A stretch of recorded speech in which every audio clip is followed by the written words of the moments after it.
Hello students, I am अनुराग। आज जो अपन topic discuss कर रहे हैं वो है पार्टनरशिप का डिसोल्यूशन ऑफ फर्म। ये पार्टनरशिप का लास्ट टॉपिक है जिसको कि अपन देख रहे हैं। देखिए, डिसोल्यूशन ऑफ फर्म क्या है। डिसोल्यूशन ऑफ फर्म का मतलब है फर्म का जो एंड है वो अब हो रहा है, यानी अब फर्म जो है वो कंटिन्यू नहीं रहेगी। सबसे बहुत ही शॉर्टेस्ट वे में आपको बता रहा हूं, फर्म कंटिन्यू नहीं रहेगी। अब पार्टनर्स के आपस के रिलेशन खत्म हो जाएंगे, बिजनेस डिसकंटिन्यू हो जाएगा। अब इस कंडीशन में आप अकाउंटिंग ट्रीटमेंट में क्या क्या करते हैं वो सब चीजें आप यहाँ सीखने वाले हैं। तो सबसे पहले मैं आपको इसमें बताऊंगा फॉर्मेट्स ऑफ अकाउंट्स। सही है कि डिफरेंट अकाउंट यहाँ बनते हैं। आप देखेंगे यहाँ रियलाइजेशन अकाउंट बनेगा, यहाँ पार्टनर कैपिटल अकाउंट बनेगा और सबसे लास्ट में इस बार बैलेंस शीट नहीं बनेगी, इस बार कैश या बैंक अकाउंट बनेगा। ये 3 अकाउंट बनेंगे। लोग भी क्या करते हैं कि फॉर्मेट्स वगैरह रट लेते हैं और मैं आपको कहूंगा नहीं, इनको थोड़े से नेचर से आप पहचानिए। सही है कि रियलाइजेशन अकाउंट एक नॉमिनल अकाउंट है, उसकी अकाउंटिंग कैसे होगी। पार्टनर कैपिटल अकाउंट एक पर्सनल अकाउंट है, उसकी अकाउंटिंग कैसे होगी।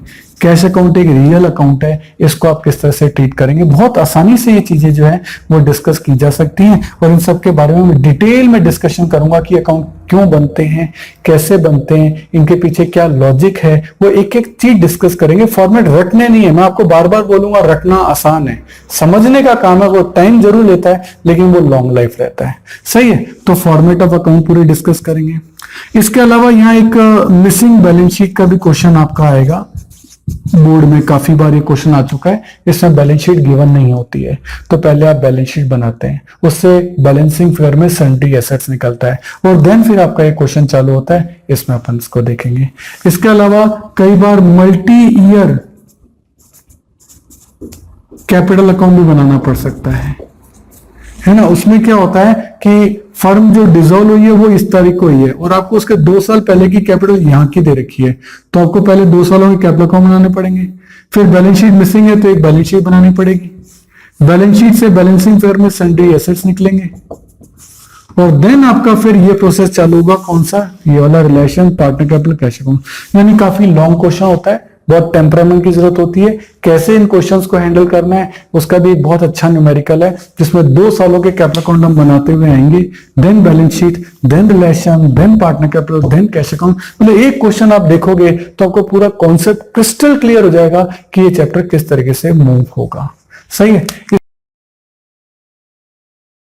इसके अलावा इस चैप्टर में आजकल फ्रीक्वेंटली पूछा जा रहा है जर्नल एंट्रीज, कि जर्नल एंट्रीज कैसे बनती है। इसके लिए मैं एक सिस्टम बनाया है, एंटी क्लॉकवाइज सिस्टम, उससे मैं आपको एंट्रीज बताऊंगा। अदरवाइज तो इस चैप्टर की एंट्रीज करना आपके लिए बहुत ही मुश्किल हो जाएगा, बहुत ही ज्यादा प्रैक्टिस चाहिए होगी। लेकिन मैं आपको एक शॉर्ट तरीका बताऊंगा कि किस तरीके से इस चैप्टर की जर्नल एंट्रीज को हम इजीली कर सकते हैं इन्हीं अकाउंट के फॉर्मेट के थ्रू।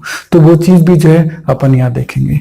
इसके अलावा इसी चैप्टर में how to use capital and current account simultaneously, एक साथ कैपिटल और करंट अकाउंट का यूज हम कैसे करते हैं वो चीज भी अपन यहाँ देखेंगे। मेन बात जो आपकी रहेगी वो रहेगी ये इनके फॉर्मेट। इनके फॉर्मेट जब आप अच्छे से समझोगे, इनके 2-3 मैं आपको कॉम्प्रिहेंसिव क्वेश्चन करा दूंगा, ठीक है ना। जब आप इनके कॉम्प्रिहेंसिव क्वेश्चन देखोगे तो आपको फॉर्मेट की बहुत अच्छी प्रैक्टिस अपने आप ही हो जाएगी।